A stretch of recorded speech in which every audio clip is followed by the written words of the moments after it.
Hi, I'm Nancy Shanto, and I'm going to read to you today from Access to Power, a Radical Approach for Changing Your Life. This is from the Getting Unstuck chapter, From Pig Fight to Plan, and this is something I wrote. And I wanted to read to you from the Normalize and or of course section, and I'll just talk about normalization.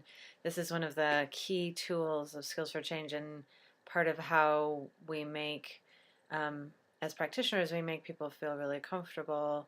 As people who are practicing Skills for Change in our own lives, we remind ourselves where our behaviors come from so that we don't feel like, what's wrong with me? Why am I like this? We understand why we created the behavior we created, um, in response to our lives, and how we can start to build range around it, rather than thinking that we need to get rid of something or stop being ourselves in some way, stop doing what we're doing.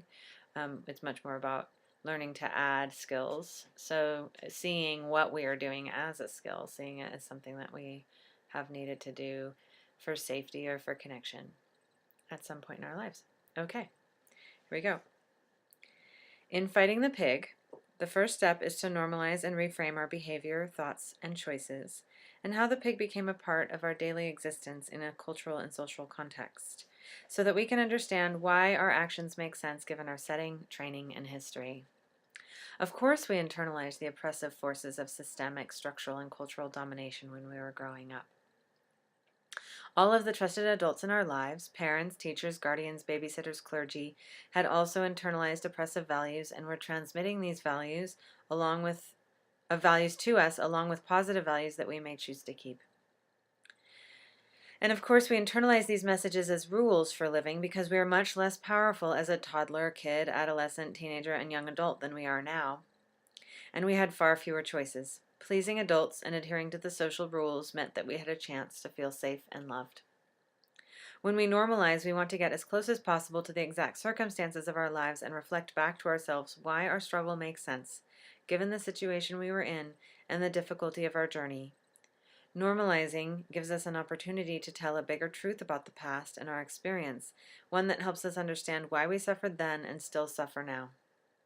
We try to tell the truth from our adult ego state, so we include elements of cultural and social context and remind ourselves of the contradictions inherent in our struggle to make a change that might be better for us.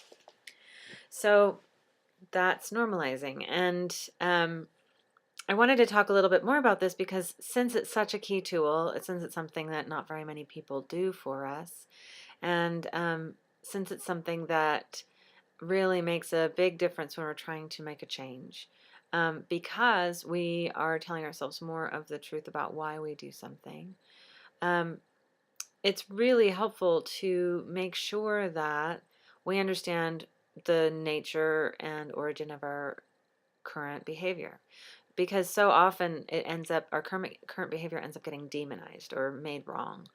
And the energy we spend, that kind of pig energy where we're internally oppressed and we're making good and bad, right and wrong, dualism, the standard by which we're measuring ourselves, that kind of internal dialogue, that internal roil of energy can take up a lot of the energy we need to change. It can take up a lot of the space, it can take up a lot of the time, and it takes up um, a lot of the power, the available power that we have that we need in order to make the change we want to make.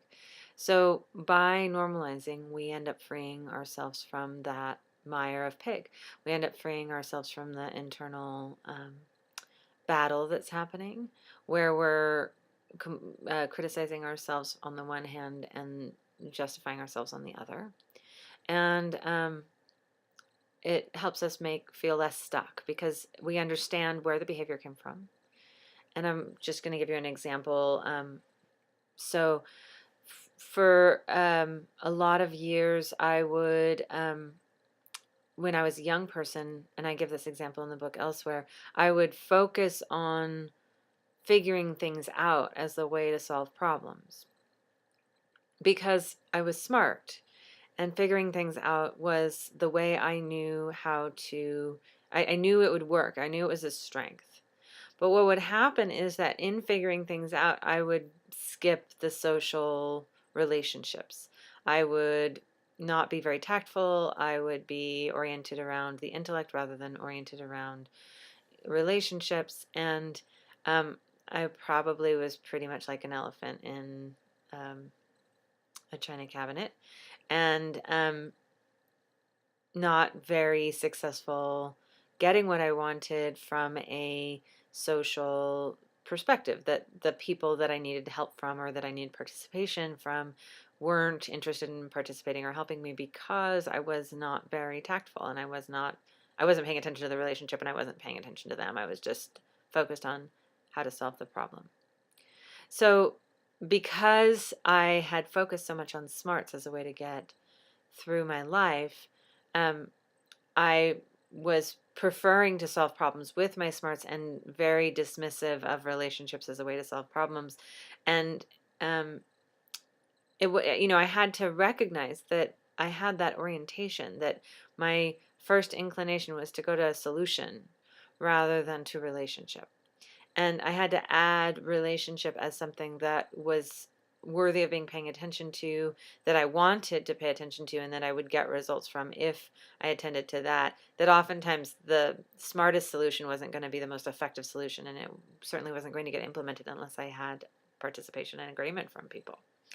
So that is an example of how, when you're starting to figure out a change, you might have to say to yourself, oh, of course I do it that way. Of course um, I would prefer intellectual solutions to my problems because, I feel comfortable in that domain. I feel comfortable with my mind. I don't feel comfortable with people, or I don't feel comfortable with relationships. So that kind of explanation can let you relax. And that relaxation gives you freedom inside of yourself, space inside of yourself to make a change. Okay, I hope that helps.